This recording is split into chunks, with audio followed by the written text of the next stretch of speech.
Football জগতের স্মৃতির পাতায় অন্যতম উজ্জ্বল দুই নাম লিওনেল মেসি ও ক্রিস্টিয়ানো রোনালদো। 2 দশকেরও বেশি সময় ধরে বিশ্ব ফুটবলকে নিজেদের প্রতিভা, রেকর্ড আর অসাধারণ পারফরম্যান্স দিয়ে ভক্তদের মুগ্ধ করেছেন এই দুই কিংবদন্তি।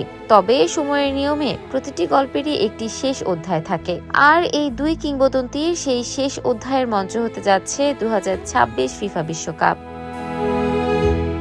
32 বছর পর আবারও উত্তর আমেরিকায় ফিরছে ফুটবলের সবচেয়ে বড় আসর। সর্বশেষ 1994 সালে এই মহাদেশ বিশ্বকাপ আয়োজন করেছিল। এবার যুক্তরাষ্ট্র, কানাডা ও মেক্সিকোর যৌথ আয়োজনে অনুষ্ঠিত হতে যাওয়া এই বিশ্বকাপ শুধু নতুন ইতিহাসই গড়বে না, বরং সাক্ষী থাকবে ফুটবল ইতিহাসের সবচেয়ে আবেগঘন বিদায়গুলোর একটির। বিশ্বকাপের মঞ্চে শেষবারের মতো দেখা যাবে লিওনেল মেসি ও ক্রিস্টিয়ানো রোনালদোকে।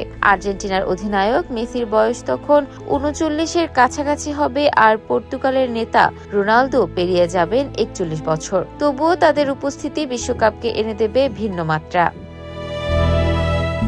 রোনালদোর গল্প শুরু হয়েছিল স্পোর্টিং শিপির জার্সিতে, পরে ম্যানচেস্টার ইউনাইটেড, রিয়াল মাদ্রিদ ও জুভেন্টাসে একের পর এক সাফল্য অর্জন করে তিনি নিজেকে প্রতিষ্ঠিত করেছেন ফুটবল ইতিহাসের অন্যতম সেরা খেলোয়াড় হিসেবে। 5 বারের ব্যালন ডি অর জয়ী এই তারকা এখন আন্তর্জাতিক ফুটবলের সর্বোচ্চ গোলদাতাদের শীর্ষে অবস্থান করছেন। তবে তার বর্ণাঢ্য ক্যারিয়ারে একটি অপূর্ণতা রয়ে গেছে: বিশ্বকাপ শিরোপা।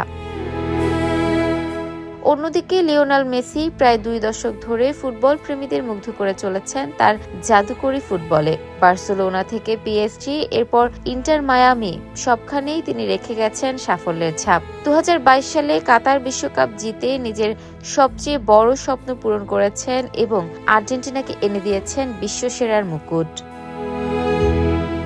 2026 বিশ্বকাপে আরেকটি ঐতিহাসিক রেকর্ডও গড়বেন এই দুই তারকা। ফুটবল ইতিহাসে প্রথম খেলোয়াড় হিসেবে তারা অংশ নেবেন 6ষ্ঠ বিশ্বকাপে। 2006 থেকে 2026 টানা 6টি বিশ্বকাপের এই যাত্রা তাদের অসাধারণ ধারাবাহিকতারই প্রমাণ।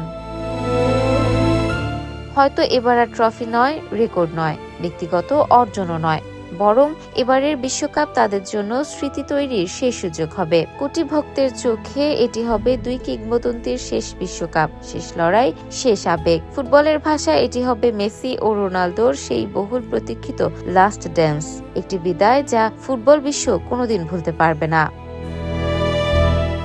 ইফাত আরা আইরিন, ক্যাম্পাস টাইমস।